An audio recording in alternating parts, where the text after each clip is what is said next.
Hi friends, welcome to my channel. ఇప్పుడు నేను చదివి వినిపించబోయే చందమామ కథ పేరు భార్యా విధేయుడు. భీమరాజు భార్యా విధేయుడు. భార్యకు చెప్పకుండా ఏ పని చెయ్యడు. ఏనాడు ఆమె మాటకు ఎదురు చెప్పి ఎరగడు. మొదట్లో అతడు ఏ వీధిలోనో ఎదురుపడినప్పుడు నలుగురు చాటుగా నవ్వుకునేవారు. రాను రాను అతడి ముందే నవ్వటం ప్రారంభించారు. తనకు వచ్చిన ఈ చెడ్డ పేరు ఎలా పోగొట్టుకోవాలో అతడికి అర్థం కాలేదు. భీమరాజుకు రామరాజు అనే స్నేహితుడు ఉన్నాడు. ఒక రోజున అతడు స్నేహితుడితో తనకు ఎదురైన సమస్య గురించి చెప్పుకున్నాడు. అందరూ నిన్ను భార్యా విధేయుడు అనటానికి కారణం నువ్వు ఆమె మాటకు ఎదురు చెప్పలేకపోవటం. ఈసారి నీ భార్య చెప్పిన మాట వినకు, ఏం జరుగుతుందో చూద్దాం అన్నాడు రామరాజు. భీమరాజు కొంచెంసేపు ఆలోచించాడు. తన మాట వినకపోతే భార్య పెద్ద గొడవ చేసి తీరుతుంది. దాన్ని భరించటం మరీ కష్టం. ఈ మాటే భీమరాజు స్నేహితుడికి చెప్పాడు. రామరాజు చిన్నగా నవ్వి, చూసావా, నీకు తెలియకుండానే నువ్వు భార్య మాటకు ఎదురు చెప్పలేని స్థితికి దిగజారిపోయావు. సరే, మరొక సలహా చెబుతాను. నీ మాట నీ భార్య వినేలా చేయగలవా అన్నాడు. భీమరాజు మళ్ళీ ఆలోచనలో పడ్డాడు. రామరాజు మొదట చెప్పిన దానికన్నా ఇది మరీ కష్టమైన పనిగా కనిపించింది. భార్య మాటకు ఎదురు చెప్పటం లేదా ఆమె మాట విననట్టు ఊరుకోవటం తన ఇష్టాయిష్టాల మీద ఆధారపడి ఉంటుంది. కానీ ఆమె తన మాట వినేలా చేయటం తన చేతిలో లేదు. అది ఆమె ఇష్టాయిష్టాల మీద ఆధారపడుతుంది కదా. స్నేహితుడి ఆలోచన ధోరణి చూసి ఈసారి రామరాజు బిగ్గరగా నవ్వాడు. నేను చెప్పిన 2 సలహాల్లో ఏ ఒక్కటి ఆచరణలో పెట్టలేవని తేలిపోయింది. మరి నీకు వచ్చిన అపవాదు పోవటం ఎంత కష్టమో అర్థమైందా అన్నాడు రామరాజు. భీమరాజు దిగాలుగా ముఖం పెట్టి, అయితే ఇంకో ఉపాయం లేదంటావా అన్నాడు.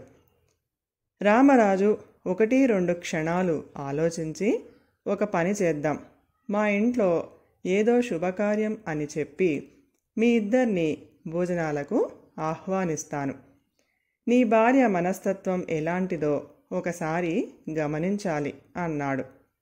ఆ తరువాత 4 రోజులకు రామరాజు భీమరాజు ఇంటికి వచ్చి తమ ఇంట శుభకార్యం అని చెప్పి భోజనాలకు భీమరాజు దంపతులను ఆహ్వానించాడు.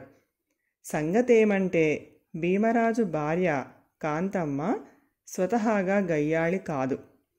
సాటి స్త్రీలలో తనకేదో ఆధిక్యత ఉన్నదనిపించుకోవాలనే తత్వం ఆమెది. అదృష్టమంటే కాంతమ్మదే. భర్త ఆమె మాట జవదాటడు అని నలుగురు ఆడవాళ్లు చెప్పుకోవటం ఆమెకు ఎంతో సంతోషం కలిగిస్తుంది. భీమరాజు భార్యతో రామరాజు ఇంటికి వెళ్ళాడు.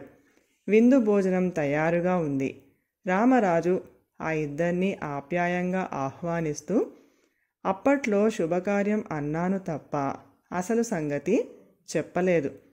మాకు వివాహం అయి 10 ఏళ్లు ముగిసిన సందర్భంగా ఈ చిన్న విందు ఏర్పాటు చేశాను అన్నాడు. విందు జరుగుతున్నంతసేపు రామరాజు భార్యను కోప్పడుతూనే ఉన్నాడు. ఇందులో ఉప్పు తక్కువ, అందులో కారం ఎక్కువ అంటూ పెద్దగా కేకలు పెట్టాడు. అయినా అతడి భార్య ఎంతో వినయంగా పొరపాటు జరిగిపోయిందంటూ క్షమాపణ చెప్పుకునే ధోరణిలో జవాబు ఇచ్చింది. ఇదంతా చూస్తుంటే కాంతమ్మకు వంటి మీద తేళ్లు జర్రులు పాకుతున్నట్టు అనిపించింది. ఆమె దృష్టికి రామరాజు భార్య పట్ల పరమ కిరాతకుడిలా కనిపించాడు.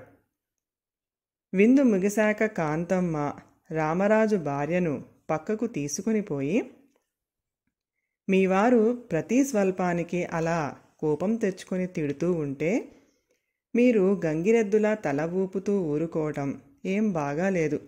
నేనైతేనా అన్నది గట్టిగా చేతులు ఊపుతూ. రామరాజు భార్య చిరునవ్వు నవ్వి, చూడండి కాంతమ్మగారు, సంసారంలో భర్త భార్య కష్టసుఖాల్లో పాలు పంచుకుంటాడు. ఆమెకు ఎన్నో విధాల బాసటగా నిలుస్తాడు. అటువంటి భర్తను గౌరవంగా చూసుకోవటం భార్య విధి. తన మాట విని తీరాలని మంకు పట్టటం, వినలేదని భర్తను శాసించటం తప్పు. మా వారు నన్ను ఇప్పుడు కోప్పడినా తరువాత తన తొందరపాటుకు బాధపడతారు. ఆ సంగతి నాకు అనుభవపూర్వకంగా తెలుసు అన్నది. కాంతమ్మ ఆలోచనలో పడింది. రామరాజు భార్య మాటలు ఆమెకు చాలా సబబుగా కనిపించాయి. భీమరాజు ఇంటికి తిరిగి వస్తూనే, చి, రామరాజు ఇంత మూర్ఖుడు, రాక్షసుడు అనుకోలేదు. భార్యను అలా చీదరించుకుంటూ మాట్లాడటం ఏమిటి అన్నాడు రుసరుసలాడుతూ. భర్త మాటలకు కాంతమ్మ కోపంగా, ఒక్క మాట అడుగుతాను. మీరు నేను చెప్పిన దానికెల్లా గంగిరెద్దులా తల ఊపకపోతే రామరాజులా కాస్త పౌరుషంగా ప్రవర్తించలేరు అన్నది. భీమరాజు ఉలిక్కిపడి, నాకు అలాంటి ప్రవర్తన అంటే ఇష్టం ఉండదు. నలుగురు నన్ను భార్యా విధేయుడు అనుకొని పోయిందేమిటి? నా మాట వినాలని మాత్రం నిన్ను శాసించను అన్నాడు. కాంతమ్మ వినయంగా, ఇక మీదట అదేం కుదరదు. మీరు నలుగురి మధ్య రామరాజులా టీవీగా తిరగాలి. భర్తను గౌరవించటంలో అతడి భార్యకు నేనేం తీసిపోను అన్నది. భార్యలో కలిగిన మార్పుకు భీమరాజు చాలా సంతోషించాడు. తనను భార్యా విధేయుడని హేళనగా చూసే 10 మందికి ఈ సంగతి తెలియటం అవసరం. వారం రోజుల తర్వాత అతడు తన పుట్టినరోజు పండుగ అంటూ ఎరిగిన వాళ్లను విందుకు ఆహ్వానించాడు. భీమరాజు భార్యకు ఎంతో విధేయుడో స్వయంగా చూసి ఆనందిద్దామని చాలామంది వచ్చారు. కానీ అలాంటి వాళ్ళందరికీ పెద్ద ఆశాభంగం అయింది.